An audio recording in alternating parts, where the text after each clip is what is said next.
My boyfriend broke up with me on my birthday, not knowing I was pregnant. On 30th birthday, surrounded by loved ones, balloons, laughter, and the promise of a fresh start, and then your boyfriend hands you a gift that shatters your entire world, publicly, brutally, but the real twist? He had no idea what I was secretly carrying, and that secret was about to turn my humiliation into my ultimate power. I should have known something was wrong. My boyfriend, Mark, was never one for grand gestures, especially not public ones. In 3 years, he'd given me exactly 2 bouquets of flowers, both after major fights, and romance, surprises? Not his style, so when he walked into my 30th birthday party, held right there in my cozy living room, carrying this elegant black box tied with a silver ribbon, my first thought wasn't excitement, it was a cold, creeping suspicion. The party had been perfect up until then. My best friend, Chloe, had gone all out, decorating with those ridiculous, oversized 3 and a 0 balloons that kept bopping people in the face. My coworkers from the marketing firm were there, clinking glasses of expensive wine. My mom even brought her famous 7-layer dip, the one everyone pretends to love but secretly finds too complicated. It was loud, it was warm, it was exactly the kind of joyful chaos I'd needed after a stressful month. But then, Mark, he held that box like it contained the secrets of the universe, and a suffocating semicircle of friends and family formed around us. "Open it," he said, and his smile didn't quite reach his eyes. I knew that smile. It was the precursor to bad news, the one he wore when he announced he was quitting his job with no backup plan, or when he forgot to pay his half of the rent, again. Chloe, champagne glass in hand, was beaming. She'd been dropping hints for months, convinced he was about to propose, and I told her she was delusional, that we weren't even talking marriage, that he still hadn't committed to moving in permanently, despite basically living at my place for a year. My mom was filming on her phone, perfectly angled to capture our faces. The attention made my skin crawl. I hated being the center of attention, which was ironic, I know, considering it was my party, but that had been Chloe's idea. Her insistence that turning 30 was a milestone that deserved a proper celebration. So, I smiled. What else do you do when 30 pairs of eyes are on you? I pulled the ribbon loose, it fell to the floor in a soft, silver whisper. Inside the box wasn't jewelry, it wasn't a gift card, it definitely wasn't concert tickets. It was a single, crisp, folded piece of white paper, sitting starkly against the black velvet. For one stupid, fleeting second, my heart dared to hope, maybe it was a poem, a long, heartfelt love letter, expressing all the feelings he'd never been good at saying, something to make up for the fact that he'd been distant for weeks, that our conversations had become purely transactional, that he'd stopped touching me, flinching when I tried to initiate intimacy. Maybe this was his way of explaining, of making things right. I unfolded it with careful fingers, acutely aware of every single eye on me. The words were typed, Times New Roman, size 12, like a business memo. That made it worse, so much worse. I can't do this anymore. You're holding me back from the life I deserve. You're lazy, unmotivating, and frankly, I've realized I can do so much better. Don't contact me. We're done. I read it twice, maybe 3 times. The words didn't change, each reading made them sharper, more deliberate. He thought about this, planned it, typed it out on his laptop, probably while I was at work, probably while sitting on my couch eating food I'd paid for. The word lazy screamed at me. Lazy? I worked 50-hour weeks at a job I hated to keep us both afloat. I came home and cooked dinner while he played video games. I paid for most of our dates because he was between opportunities, but sure, lazy, that made perfect sense. When I looked up, he was already walking toward the door. He didn't look back, didn't say goodbye, didn't even pause to see my reaction to his carefully crafted cruelty. He just left, like he just delivered a package and completed his route for the day, like the last 3 years meant absolutely nothing. The room was so quiet, I could hear my own heartbeat thundering in my ears. The upbeat pop song still playing from the speaker in the corner now felt obscene. Someone dropped a glass in the kitchen. The shattering sound was appropriate, poetic, even. Something else broken to match the moment. Chloe grabbed my arm, her fingers digging in hard enough to bruise. What the hell did it say? I handed her the note. I couldn't bring myself to read it aloud. Speaking those words would make them too real. I watched her face change as she read it, confusion turning to shock, then to pure, unadulterated fury. Her champagne glass was shaking. That son of a, she started, loud enough for several people to turn. Don't, I said, my voice barely a whisper. Please, not here. But then, I did something unexpected, something that surprised even me. I smiled. Not because I was okay, not because I wasn't devastated, not because I thought this was funny or acceptable or anything other than the cruelest thing anyone had ever done to me. I smiled because he had no idea what he just walked away from. He didn't know about the positive pregnancy test I'd taken 3 days ago at 4 in the morning, standing in my bathroom with my heart pounding so hard I thought I might pass out, the one I'd stared at for 20 minutes, watching that second line appear like magic, or a curse, depending on the moment. The one I'd been planning to announce tonight with a cute little onesie hidden in my purse, wrapped in tissue paper with a card that said, "Promoted to Daddy."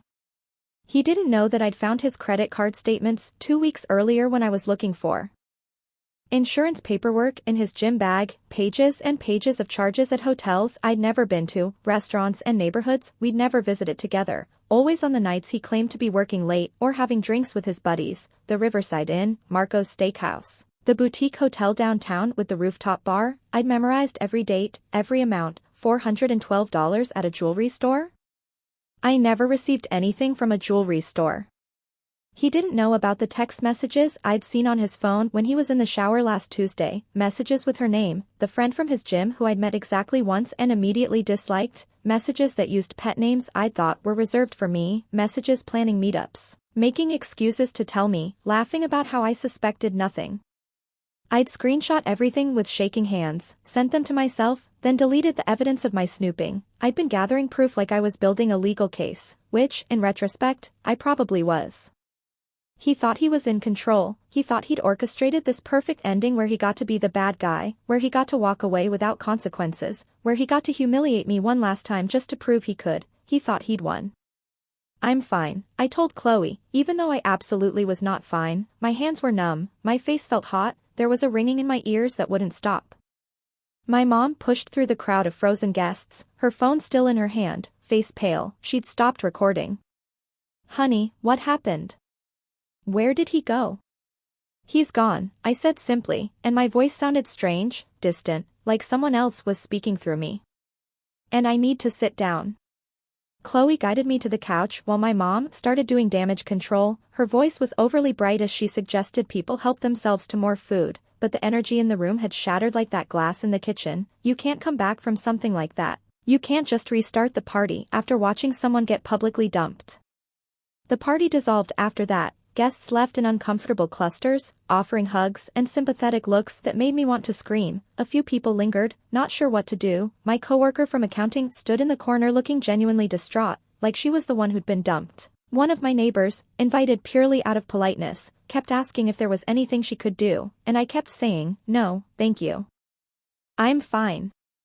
Until she finally left.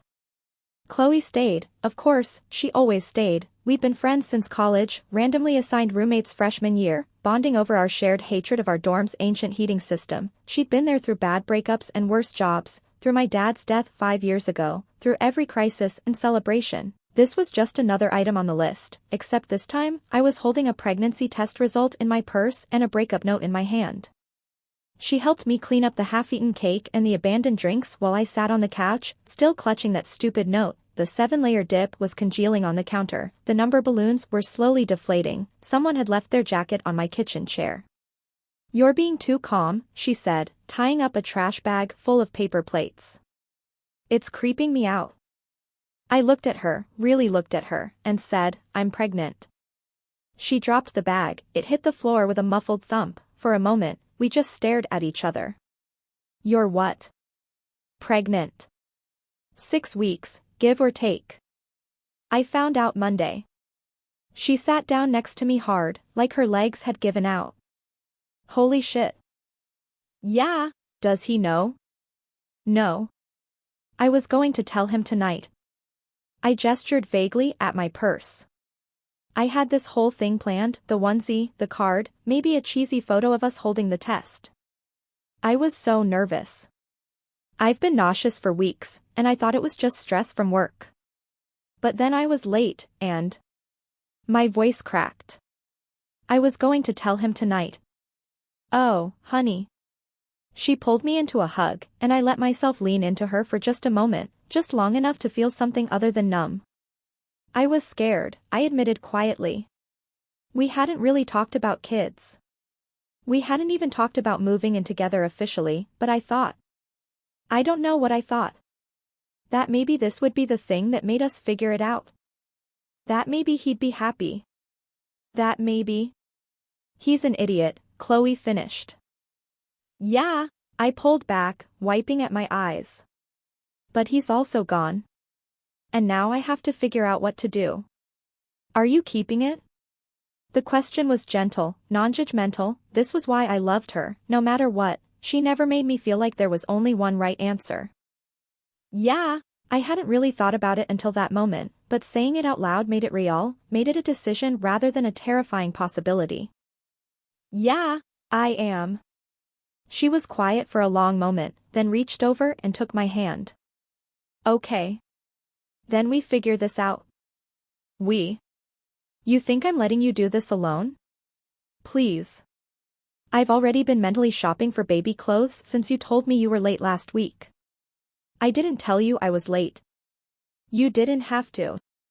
I've known you for 12 years. You reorganize your kitchen cabinets when you're stressed. Last week, I came over and you'd alphabetized your spices. Despite everything, I almost laughed. Fair point. My phone buzzed on the coffee table, then again, and again. I picked it up to find 7 missed calls from him, no voicemails, just calls, like he was testing to see if I'd break first, like he was making sure I was properly devastated. I turned the phone off. Good, Chloe said. Let him wonder. I need to call a lawyer, I said suddenly. Tomorrow. First thing. Why? Because I found his credit card statements. Because I know he's been cheating. Because we have joint accounts that I need to protect. I took a breath. Because I'm not going to be the victim in this story. I'm going to be smart. She squeezed my hand. Hell yes, you are. My phone buzzed again. It was my mom. Calling for the 4th time, I finally answered. Sweetie, I'm so sorry. Are you okay? What can I do? Do you need me to come over? I can stay the night. I can stay as long as you need. I'm okay, Mom. I promise. The lie felt heavy on my tongue. That boy is a coward. A complete coward. What he did was cruel and unforgivable and utterly classless. In front of all those people at your birthday party? Who does that? What kind of person? I know, my voice cracked a little despite my best efforts. I know. Do you want me to come stay with you tonight? I don't like the idea of you being alone. Chloe's here. We're okay. I need to process this. I need some space to think. There was a long pause, then, quieter, I'm your mother. I'm supposed to be able to fix things, and I don't know how to fix this. You can't fix this, Mom. Nobody can. It just is. I paused, steeling myself. I love you so much. And you're going to be okay. You're stronger than you know. I love you too, I said, and hung up before she could hear me start crying. Chloe pretended not to notice, just kept cleaning, humming tunelessly under her breath the way she did when she was thinking hard about something. After she left around midnight, promising to come back first thing in the morning, I sat alone in my apartment and let myself feel it, all of it, the humiliation, the anger, the fear about being pregnant and alone, the bizarre relief that I wouldn't have to keep pretending everything was fine when it so clearly wasn't. I pulled up the screenshots of his messages on my phone, reading through them again. 4 months of evidence, 4 months of lies, and I'd known, on some level, your gut always knows before your brain catches up. I'd just been too scared to acknowledge it, too invested in the relationship to blow it up based on suspicions. Well, he'd done the blowing up for me. The next morning, I woke up to 17 missed calls from him, no voicemails, just calls, one after another throughout the night, like some kind of deranged metronome marking the hours. The audacity of it made me furious all over again. He dumps me publicly, walks out without a word, and then has the nerve to blow up my phone, to make himself the victim somehow? I didn't answer. I didn't even listen to see if he'd left messages on the first few calls. Instead, I made an appointment with a lawyer. My company offered 3 free consultations as part of our benefits package, something I'd never thought I'd need to use. The earliest available slot was in 2 days, which meant 2 days of waiting, of wondering, of trying to work while my entire life was imploding. I called in sick to work, sent an email to my boss explaining I had a personal emergency and would need a few days. She responded within 10 minutes, saying to take all the time I needed, that my projects could wait, that my well-being was the priority. It made me cry. That small kindness from someone who barely knew me. The following few days were a blur of nausea and paperwork and trying to figure out what my life looked like now. Morning sickness hit me like a truck around 6 a.m. every day, which was ironic timing considering everything else. I'd be sitting at my desk trying to focus on spreadsheets, trying to maintain some semblance of normalcy, and suddenly I'd have to run to the bathroom. My coworkers assumed I was upset about the breakup. They weren't entirely wrong, but they also weren't right. Chloe practically moved in during those days. She'd show up at 7 in the morning with ginger tea and crackers, items she'd apparently researched extensively on pregnancy forums. She'd sit with me while I cried or raged or just stared at the wall, trying to process what my life had become. She'd put on terrible reality TV shows that required zero mental engagement. She'd rub my back when I was throwing up. She'd remind me to eat even when food sounded disgusting. "You don't have to do this," I told her on the 3rd day. "You have your own life. My life is boring. I'm living vicariously through your drama. My drama isn't that exciting. You're pregnant, newly single, and potentially about to take legal action against your ex for financial fraud. That's literally a cable TV movie." Despite everything, I laughed. It hurt, but I laughed. By the way, if you're still with me through this roller coaster, make sure to hit that subscribe button. Trust me, more unbelievable stories are coming. "He's been texting me," Chloe said one evening, showing me her phone, a whole string of messages asking if I was okay, asking if she knew where I was, asking if she thought I'd be willing to talk to him soon. "What did you say?" "That you're grieving and need space," which is the polite version of a go to hell. "And also, you're blocked now." "You blocked him?" "Hell yes, I blocked him. He doesn't get to use me as a go-between after what he did. That's manipulative.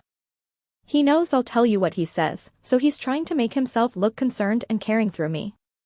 She tossed her phone onto the couch. Classic move. I've seen it 100 times. When did you become an expert on breakup manipulation? I watch a lot of therapy content on the internet. Also, my last boyfriend was a gaslighting nightmare, remember? I did remember. She'd spent 6 months with someone who made her question her own reality, who twisted every conversation until she was the one apologizing for his bad behavior. I'd been the one sitting with her when she finally ended it, helping her block him on every platform, reminding her that his version of events wasn't the truth. Now she was doing the same for me. Friendship was cyclical like that. The lawyer I met with was efficient and unsympathetic in the best possible way. Her office was downtown, on the 14th floor of a building I'd walked past 100 times but never entered. The waiting room had uncomfortable modern chairs and magazines from 6 months ago, when she called me back. Her handshake was firm and her eye contact unwavering. Her name didn't matter. What mattered was that she listened to everything without interrupting, without judging, without offering platitudes. She looked at the evidence I'd brought, the credit card statements I'd photographed, the screenshots of messages, the timeline I'd created documenting his lies, and nodded slowly. "This is good," she said, spreading the papers across her desk. "Very thorough. You've done most of my job for me. I'm good at organizing data. It's literally what I do for work." "Well, it shows. Are you planning to press charges for the credit card fraud?" I hesitated. "I don't know yet. Right now, I just want to protect myself."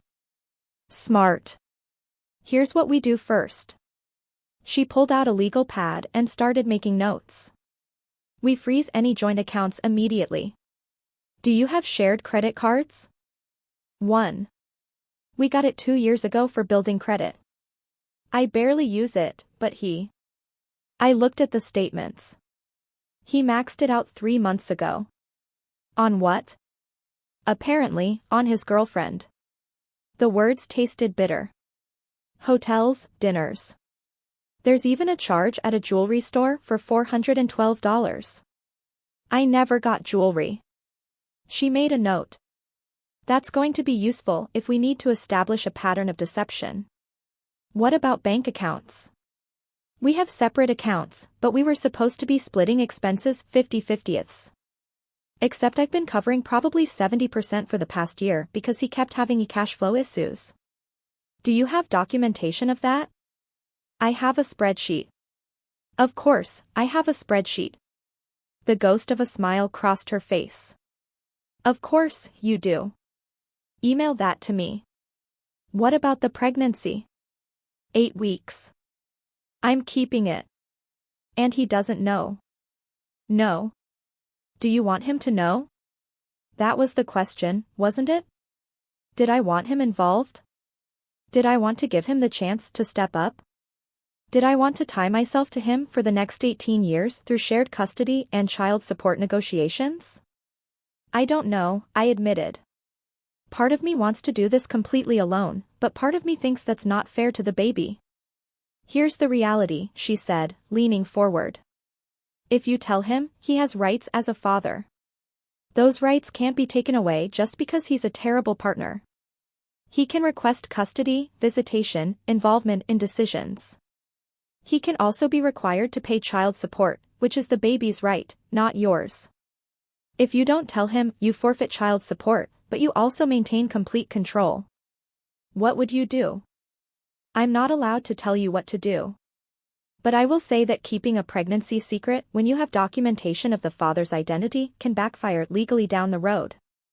If he finds out later, and he probably will, he can claim you deliberately hid it from him, which doesn't look good in court. So, I tell him eventually, but maybe not today. But maybe you wait until you're in a stronger position. Until you have legal protections in place. Until you have a clear plan for what co-parenting would look like, on your terms. That made sense, strategic disclosure, controlled narrative. First things first, she continued, we secure your finances. We document everything. We prepare paperwork outlining child support calculations and potential custody arrangements based on state guidelines. Then, when you're ready, we inform him professionally and legally, giving him no room to claim ignorance or ambush you with his own lawyer. I left her office feeling something I hadn't felt in days, prepared. Not okay. Not happy. But prepared.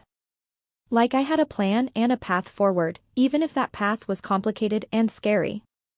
Over the next week, I executed every step she'd outlined. I froze the joint credit card and filed formal disputes for every charge I hadn't authorized, $3,200 worth of hotels, dinners, and that mysterious jewelry purchase. The credit card company launched an investigation. Within 2 weeks, they removed my liability for the fraudulent charges. He'd have to pay that debt himself now, which felt like a small but satisfying victory. I changed the locks on my apartment, opened a new bank account, and transferred all my money. I started documenting everything, every text, every email, every interaction, in a detailed timeline that would make any lawyer proud. It was exhausting, this careful construction of a legal fortress around my life, but it was necessary.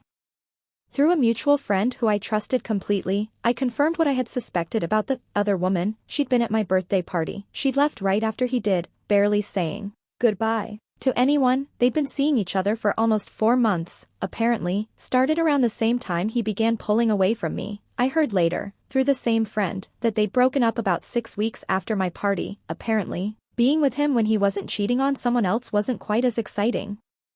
Her name didn't matter. What mattered was that I'd been right, my instincts had been correct, and now I had choices to make about what came next. He finally cornered me 3 weeks after the party. I'd been avoiding all the usual places we used to go together, the grocery store on Main Street, the park where we used to walk on Sunday mornings, the Thai restaurant that had been our go-to for date nights, but I needed groceries, and apparently, so did he. We ran into each other in the produce section, of all places. Me in workout clothes and no makeup. Him looking like he just rolled out of bed. I was examining avocados when I heard his voice. We need to talk. I didn't turn around immediately, I just kept squeezing avocados, testing for ripeness, pretending my heart wasn't suddenly racing. No, we don't. Please. His voice was softer now, almost pleading. Just, can we get coffee or something? I need to explain. I looked at him then. He looked terrible, actually, unshaven, rumpled clothes, dark circles under his eyes that looked almost bruised, his hair was longer than he usually kept it, unwashed. Part of me felt satisfaction at that, part of me felt nothing at all, part of me wondered if this was an act, a performance designed to make me feel sorry for him. Fine, I said, because I knew this conversation would happen eventually, and I preferred to control when and where. Tomorrow, 2 o'clock. The coffee shop on 5th Street, the one near the library. He nodded, looking relieved, like I just granted him a pardon. Thank you. Really, thank you. Don't thank me yet, I said, and went back to my avocados. He stood there for another moment, like he was waiting for me to say something else, but I didn't. Eventually, he walked away, and I stood there in produce, with my heart pounding and my hands shaking, and a basket full of avocados I no longer wanted. The next day, I arrived at the coffee shop 15 minutes early. I'd chosen this place deliberately, we'd never been there together, so it had no memories, no emotional weight, it was neutral territory. I ordered a decaf latte, another pregnancy adjustment I was still getting used to. Caffeine was supposedly okay, in moderation, but I'd cut it out completely, because I needed to control something, anything. I sat in the back corner where I could see the door, where I had the wall behind me and clear sightlines to all exits. Control the narrative, control the space, the lawyer's advice echoed in my head like a mantra. He showed up exactly on time, which was new for him. Punctuality had never been his strong suit. In 3 years, he'd been late to almost everything, dates, parties, even my graduation from my master's program, but here he was, 2 o'clock on the dot, like he'd been waiting outside to make sure he wouldn't miss it. Hi, he said, sitting down across from me. He had coffee already, which meant he'd arrived even earlier and waited outside. Strategic. Let's skip the pleasantries, I said. Why are we here? He winced. I owe you an apology. What I did at your party was cruel and immature and true, I interrupted. Because you meant every word in that note. You thought about it enough to type it out, to choose that specific wording, to plan the whole public humiliation. So don't sit here and tell me you're sorry for doing it. You're only sorry that it didn't go the way you wanted. That's not fair. Neither is ending a 3-year relationship with a note at a birthday party. But here we are. He was quiet for a moment, staring into his coffee like it contained answers. Then he leaned forward, his voice earnest.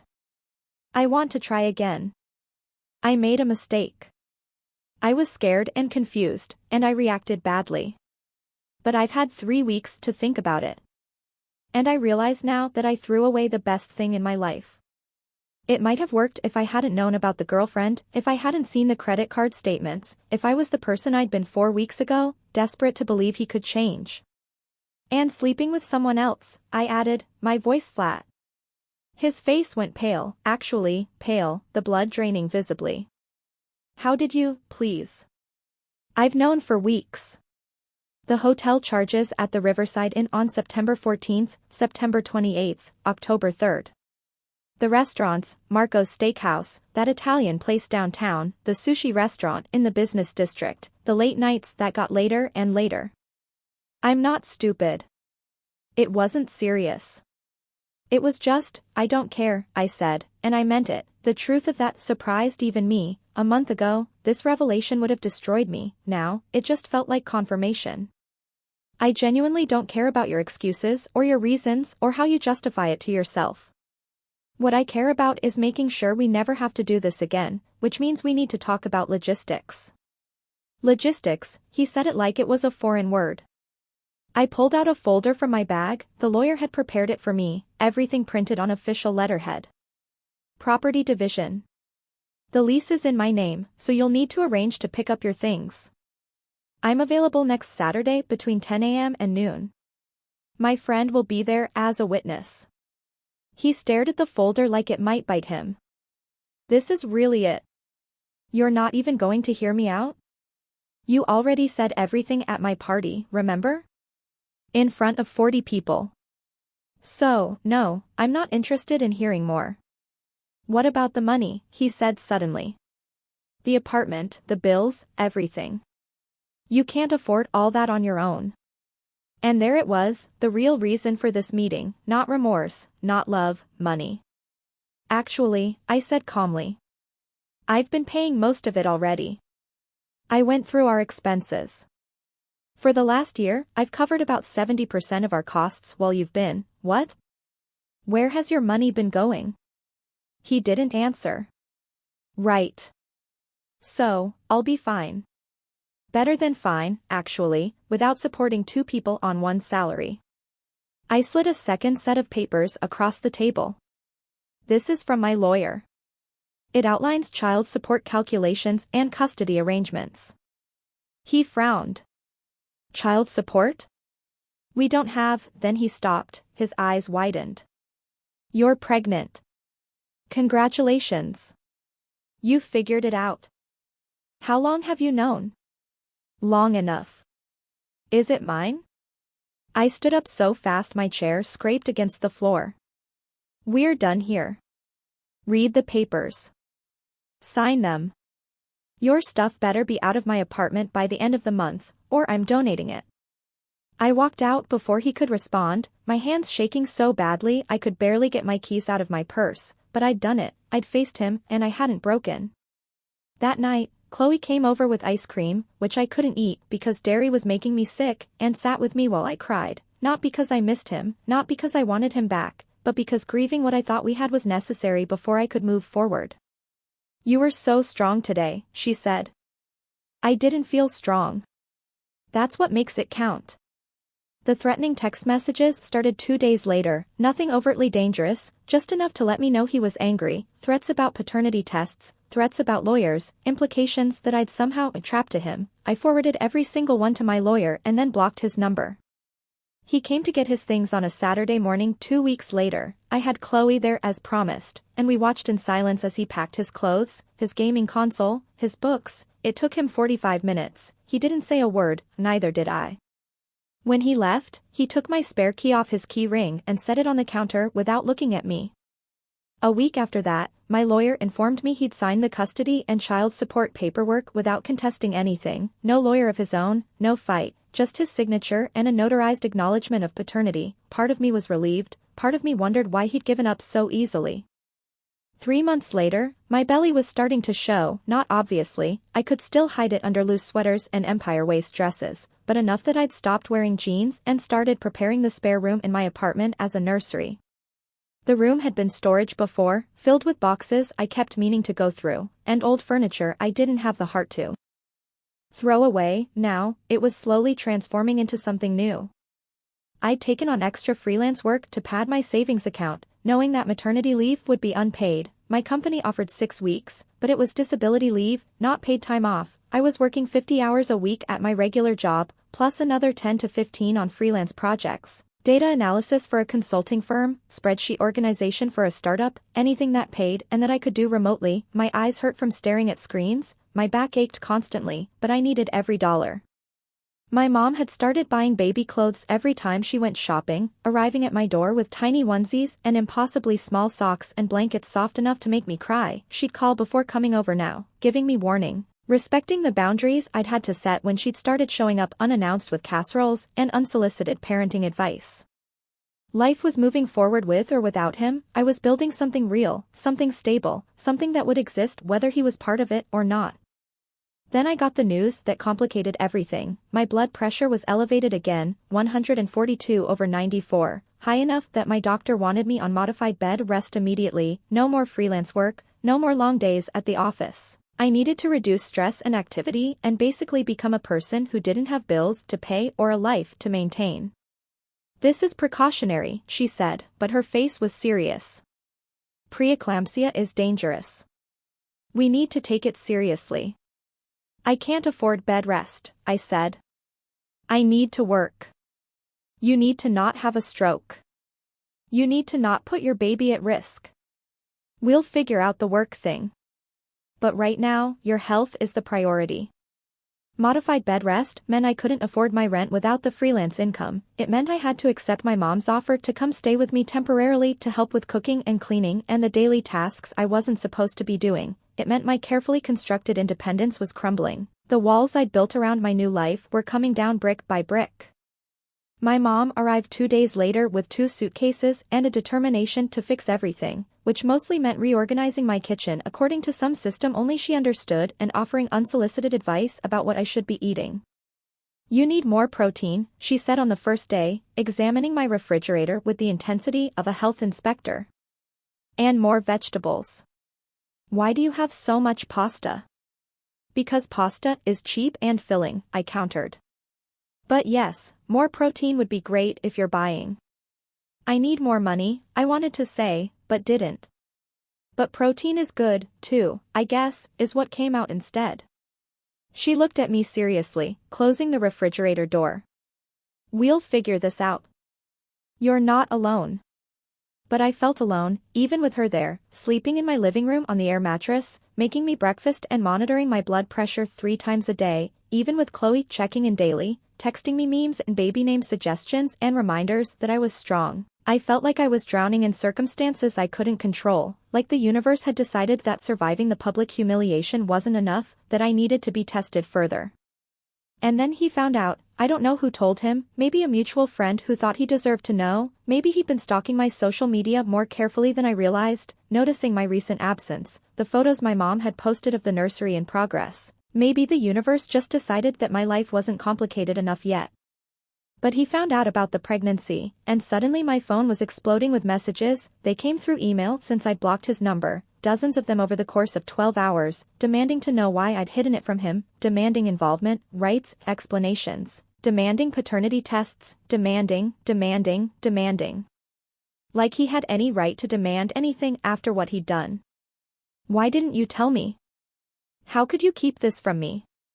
What kind of person hides a pregnancy? I have rights. This is my child, too. You can't just decide to cut me out. I'm getting a lawyer. You're going to regret this." On and on, getting progressively angrier, more entitled, more threatening. His mother started calling, too. My mom fielded those calls while I rested, and I could hear her through the wall, her voice getting increasingly sharp.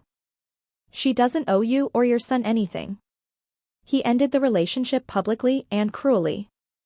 She's protecting herself and her baby. No, you may not have my daughter's new number." The stress was making everything worse. My blood pressure spiked again. I ended up in the emergency room at 22 weeks, my mom holding my hand while the doctors ran tests and monitored the baby's heartbeat. Everything was okay, the baby was okay, but I wasn't.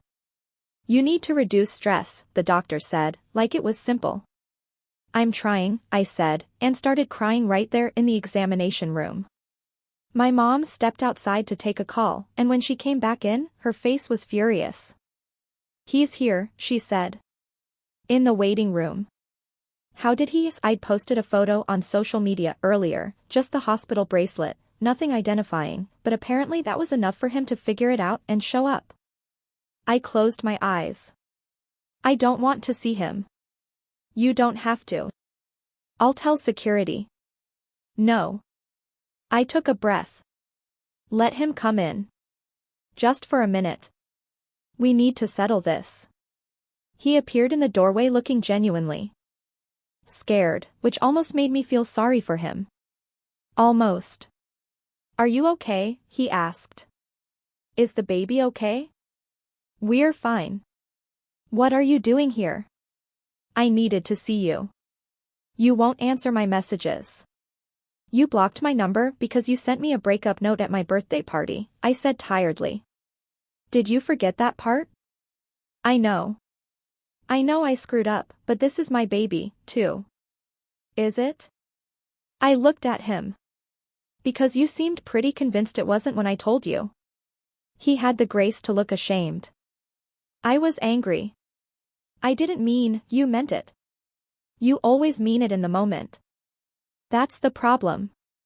My mom stood up. "I think you should leave." "I'm not leaving until we talk about this." "Then we talk about it on my terms," I said. "Not in a hospital. Not in a crisis. When I'm ready, and until then, you stay away." "I have rights and I have a lawyer," I interrupted. "So, if you want to push this legally, we can do that. But I promise you, it won't go the way you think." He stared at me for a long moment, then nodded slowly. Okay. Okay. Just let me know when you're ready to talk. After he left, I felt both relieved and exhausted. My mom sat back down, took my hand, and didn't say anything. She didn't need to. 2 weeks later, when my blood pressure had stabilized and I was back home on modified rest, I sent him an email, short, direct, laying out exactly what I needed from him if he wanted to be involved, respect my boundaries, attend parenting classes, prove financial stability, and stop trying to control the situation through threats and manipulation. The blood pressure remained a constant worry, weekly appointments to monitor it, daily readings with the home monitor my mom insisted on buying, medication that made me dizzy, the constant fear that I'd end up in the hospital again, or worse, that we'd have to deliver early. My doctor kept saying things like, "We're watching it closely," and "It's under control for now," which didn't exactly inspire confidence. To my surprise, he agreed to all of it. For about 3 weeks, it actually worked. He got a new job, he signed up for parenting classes, he sent proof of his first child support payment, we had careful, cordial conversations about doctor's appointments and plans for after the birth. Then he stopped responding to messages. I tried not to panic, maybe he was busy with the new job, maybe his phone was broken, maybe. But 4 days passed with nothing. He missed a scheduled prenatal appointment that we'd agreed he could attend. When he finally responded, his message was brief and cold. Something came up. We'll call later. He didn't call later. When he finally showed up at my apartment a week after that, I could smell the alcohol on him before he even opened his mouth. I got fired, he said, leaning against the door frame like it was the only thing holding him up. You've been drinking, I said. Just a little. To deal with the stress. You need to leave. I came all the way here, you came here drunk, which tells me everything I need to know about where your priorities are. Leave now. He tried to argue, but my mom appeared behind me like a very angry guardian, and he thought better of it. He left, and I locked the door and cried, not because I loved him, I'd stopped loving him the moment he handed me that note, but because I'd let myself hope, just a little, that maybe he'd changed, that maybe he'd step up, that maybe I wouldn't have to do this completely alone. But I did, and I would, and the sooner I accepted that, the better off we'd both be. At 36 weeks, I went into labor. It was 3 o'clock in the morning, and the contractions woke me from a dead sleep. My mom called him while I focused on breathing. He didn't answer. She called again and again. He finally picked up 5 hours later, after my mom had driven me to the hospital and I was already admitted. His excuse about his phone dying didn't explain why it took him 5 hours to charge it, but I was too tired to argue. He showed up looking panicked and guilty, carrying an enormous stuffed bear that barely fit through the doorway. I'm sorry, he said. I'm so sorry. My phone really did die. Just sit down, I said, too exhausted for his explanations. The next 32 hours were a blur of pain and epidurals and nurses checking my dilation every few hours. He stayed, to his credit, he held my hand through contractions, he got me ice chips, he even managed to be genuinely helpful during the worst of it. But he also kept pulling out his phone to take photos and videos, posting updates to his social media like this was a performance instead of the most vulnerable moment of my life. Stop. I finally snapped during a particularly bad contraction. Put the phone away or leave. He put it away. Our daughter was born at 7:37 on a Wednesday morning, 6 pounds, 4 ounces, tiny and red and absolutely perfect, except she wasn't breathing quite right. The nurses took her immediately, their faces professional and calm in that way that made my heart stop. What's wrong? I asked, trying to sit up. What's happening? Her breathing is a little irregular, the doctor explained. Probably just from being a few weeks early. We're taking her to the NICU for observation, just to be safe. Just to be safe. Those words would haunt me for the next 48 hours. She had to stay in the NICU for 2 days, 48 hours of sleeping in uncomfortable hospital chairs, of watching monitors, of feeling helpless while my daughter fought to regulate her tiny lungs. He stayed too, which surprised me. He didn't leave once, didn't complain, just sat beside me and stared at her through the incubator like he could will her to get better. For the first time since my birthday party, we worked together without fighting, without resentment. We were just two scared parents hoping their daughter would be okay. She was. On the third day, her breathing stabilized, and the doctors cleared her to come home. "You've got a strong one here," the nurse said, bundling her up in blankets. "She's a fighter. She gets it from her mother," he said quietly. And I didn't disagree. The first 6 weeks at home were chaos. She needed to eat every 2 hours, she cried constantly, she had follow-up appointments twice a week to monitor her breathing. I was exhausted in a way I'd never experienced, functioning on maybe 3 hours of sleep a night, my body still healing from labor, my mind foggy with hormones and stress. He visited, but irregularly. Sometimes he'd show up every day for a week, genuinely trying to help with diaper changes and feedings. Other times, he'd disappear for 3 or 4 days, sending vague texts about being overwhelmed or needing space. The breaking point came when he posted a photo of our daughter on his social media without asking, not just any photo, a photo with our apartment building clearly visible in the background, tagged with our neighborhood location. I called him immediately, furious. "Take it down now." "Why?" "She's my daughter, too. I can post pictures. You tagged our location. You put her safety at risk. Take it down, or I'm calling my lawyer." We had our first real fight as parents that day. It lasted almost an hour, both of us saying things we shouldn't, both of us too tired and stressed to be rational. "I never wanted this," he finally shouted. "I never wanted to be trapped like this." And there it was, the truth he'd been holding back.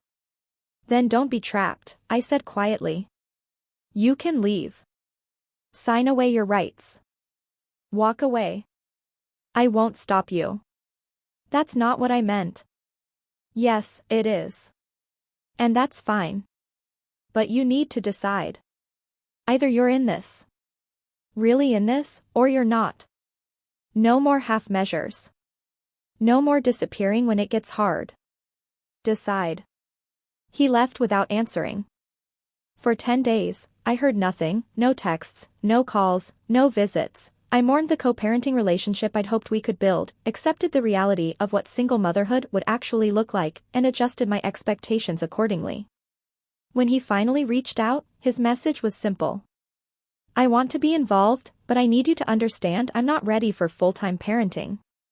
So, we negotiated. He'd see her twice a week, he'd pay child support, he'd attend important appointments, but he wouldn't pretend to be something he wasn't.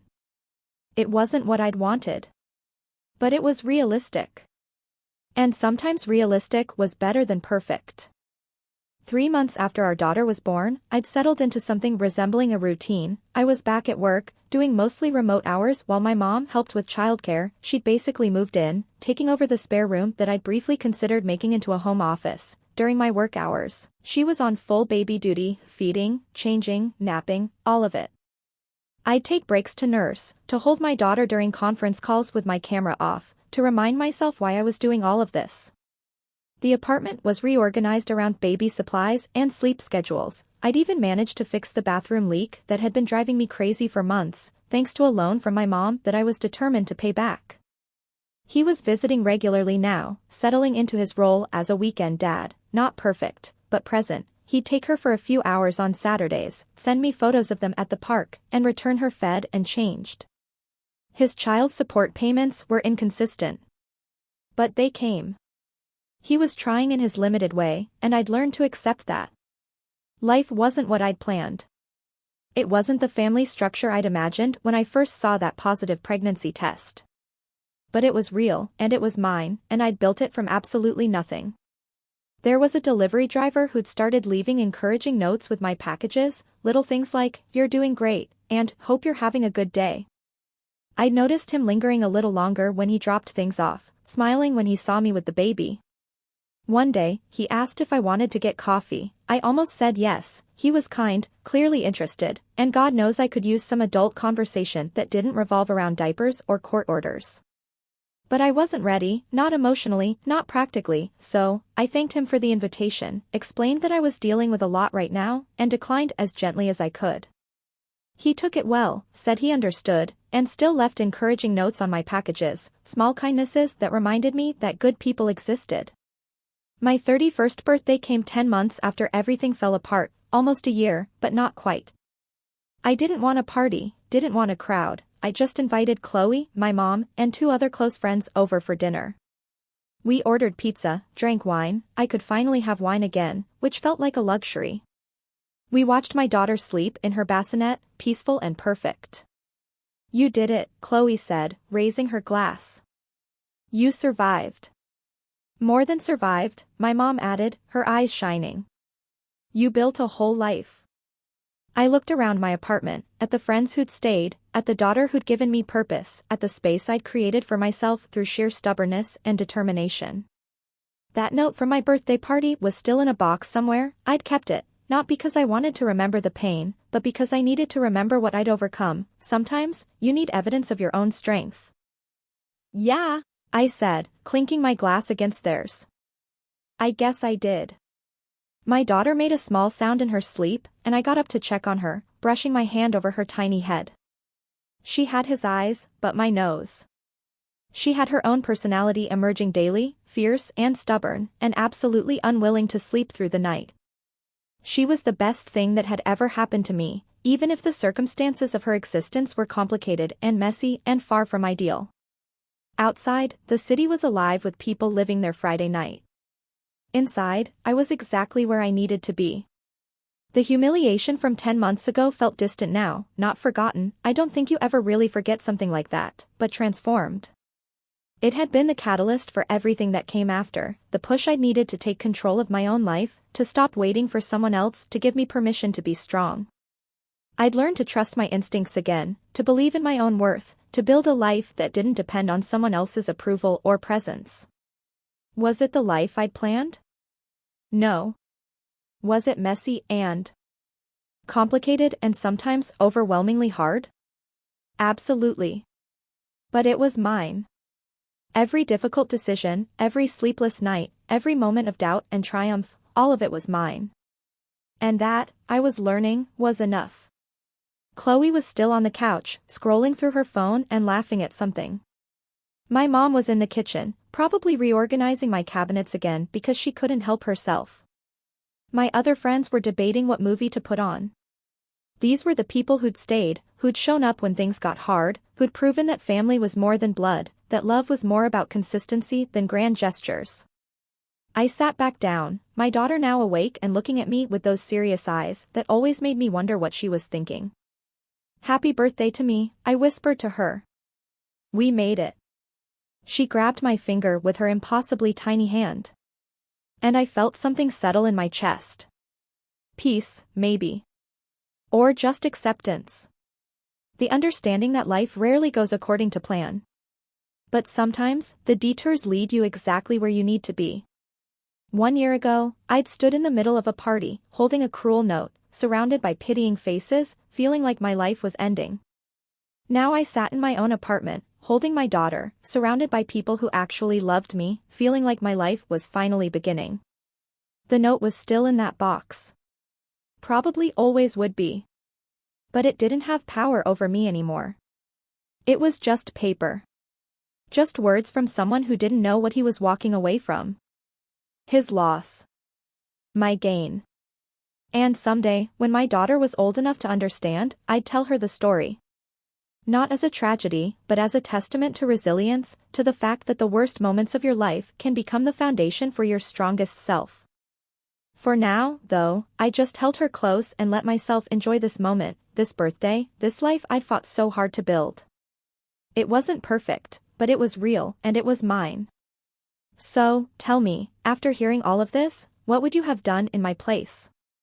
Have you ever had a moment where you realized someone completely underestimated your strength?